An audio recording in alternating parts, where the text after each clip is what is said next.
All right, guys, it has been 20 years, but Tom Brady still has not forgotten about being passed up in the draft. He posted a list of every quarterback taken before him with the caption, "No, I haven't forgotten." So, Shannon, why?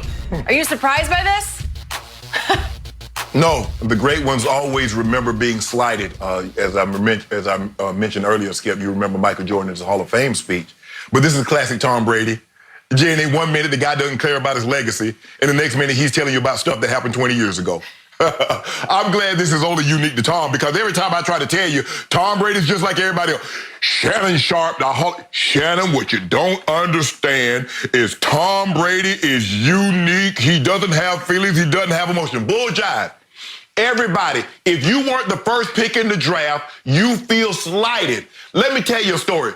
Jenny, you and Skip, I don't even know if you know who Fred Smith is. Fred Smith was a guy that wrote a term paper.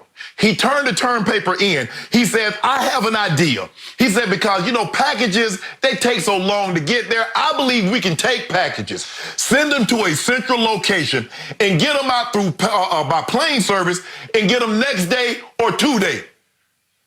The professor gave him a C. Lo and behold, Fred Smith started FedEx. That motivated him. That drove him. But Tom Brady is different. Oh, Tom Brady, stuff that bothers everybody else, it doesn't bother Tom Brady. Skip Bayless, at some point in time, you're going to have to agree with me. I've never been, and I'm never going to be as great as Tom Brady on the football field. But this notion, because that I don't know what makes this man tick, is sadly mistaken, because Shannon Sharpe was a 7th round draft pick, 192. In the 7th round in 1990. And I remember Jackie Harris, and I remember Jesse Anderson, and I remember Eric Green, and Alexander Wright, and Reggie Rembert, and Mike Bellamy, and Fred Barnett, and Williams. And I remember all those guys that went before me, and I never forgot it. And I remember Buddy Ryan, who was the head coach of the Philadelphia Eagles, Skip, came and worked me out personally. I took my shirt off. He said, son, if you're available when we draft, we're going to draft you and we want you to play without your shirt because you'll scare hell out of all the other DBs. They passed me. Not once, not twice, but 4 times, Skip. So how do you think I forgot that? Never. And it drove me, just like it drove Tom, it drove him. It drives him. Skip, you never forget being slighted. I don't care if you're in a relationship. Oh, you broke up with me? I ain't gonna get even with you.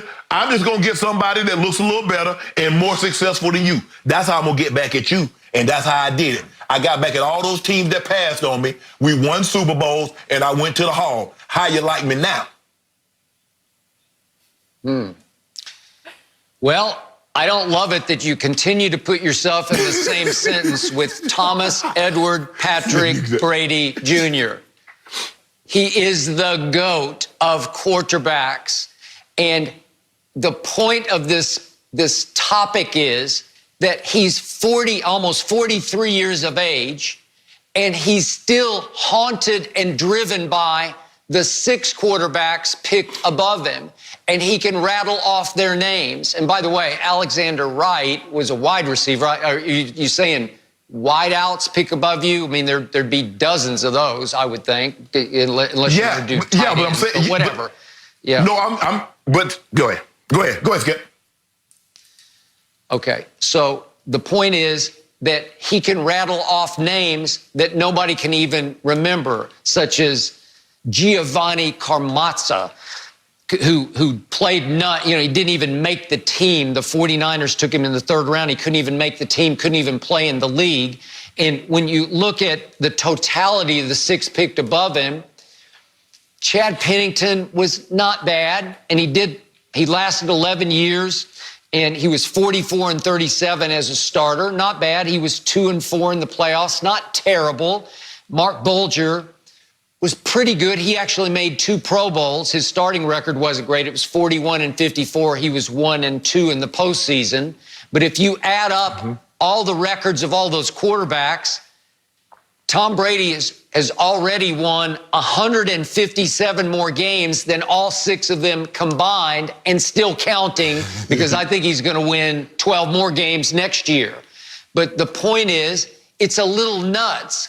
It's a little crazy. it's even psycho that you're still posting the names of those 6 guys and saying, nope, I haven't forgotten as you approach age 43. And yet it relates to what I always call Tom during games. He goes psycho Tom. Sometimes I can't even recognize him because he loses it during games because he gets over emotional. He's gone off somewhere else competitively into some other dimension that is not the man next door, the nice, nerdy, cliche-ridden, lame dad next door. That guy gets left at home when he goes Psycho Tom during games. And Psycho Tom is still driven by 6 quarterbacks got picked above him, and he can still rattle off their names because he's obsessed with this. He plays possessed in ways that have shattered the mold. He is unique. We've never seen anything like this guy. I think he's going to be more driven than ever at age 43. And I do think a lot of the older players, including you, are a little bit jealous of him because he's actually had a rebirth at 43 and is talking about playing until he's 48. And I'm not going to bet against him because he's the one guy in sports outside of the days of Michael Jeffrey Jordan.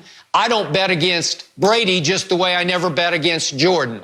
They're very similar, though very, very opposite in how they come across off the field. But their competitive drive is the same, rare. We've never seen anything like either Jordan or Brady. And the brighter the lights, the bigger the moment, the better Brady has always been. Same for Michael. So now he's had a rebirth in Tampa with Bruce Arians and 5 weapons maybe, that he didn't have in New England last year. And he's on fire with it. He's trying to meet his new teammates virtually and get to know them because he's going to show Belichick he was wrong too. It's Jordan-esque because, as we talked about earlier, Michael took the opportunity of his Hall of Fame speech to blast every person down the line who had doubted him or crossed him. And Brady's got a lot of that in him. I don't think he would do it in his Hall of Fame speech, but he's basically doing it on Instagram right here, right now, and reminding everybody, I'm still standing, and here I'm coming for you. But I'm saying, but Brady doesn't have that emotions. He's different. So why would he do? But see, you keep telling me, Shannon, you can, and I'm not trying, and I made that abundantly clear. But he's playing, so whatever he uses to motivate him. But the problem that I have with you is that you won't acknowledge that Brady has the same feelings, the same emotions as all the other athletes. Just because you're great does not mean you don't have feelings. That's the point I'm trying to get to you. You refuse to acknowledge that. Skip, just because I don't show fear, that doesn't mean I don't have fear. Those are 2 different things. You want to pretend Brady don't have a feelings if he doesn't show them. My problem, why you put these guys' name on IG? They didn't pick themselves before you. You should pick the teams that picked them on IG. You mad at the wrong people. See, again, a guy that doesn't care about his legacy, a guy that doesn't have feelings or emotion is doing things that somebody else would do. Why would LeBron do that? Why would LeBron say that? Why would LeBron do that? Tom Brady does it. He's motivated. He's such a leader. He's a fiery man. Miss me with that bullshit. Tom Brady, Shannon Sharpe is not Tom Brady. All Shannon Sharpe did was go to Division II Savannah State, get drafted in the 7th round, felt that he was slighted, and went to where I went. Because guess what, Skip? Whether you win 3 or you win 6, you won Super Bowls. Whether you go to the Hall of Fame and you're the best player in the Hall of Fame or the worst, you're in the Hall. So really, Tom Brady and I are a lot alike. Contrary to what you think, we're a lot alike. And guess what? He should have put Brian Griese up there too because he couldn't beat Brian Griese out for the starting job at Michigan. How about that? Or Drew Henson actually was the guy he couldn't beat. I don't worry about Drew Henson. I'm talking about Griese. I'm talking about Griese. Yeah. What about Griese? Yeah. Whose fault was Brian Griese that won the Rose Bowl and the national title? this is the coach's fault, because you had the GOAT, just like Michael Jordan. Dean Smith had the GOAT, and he actually shackled the GOAT. He was the only man who could stop Michael Jordan, was Dean Smith, his college coach.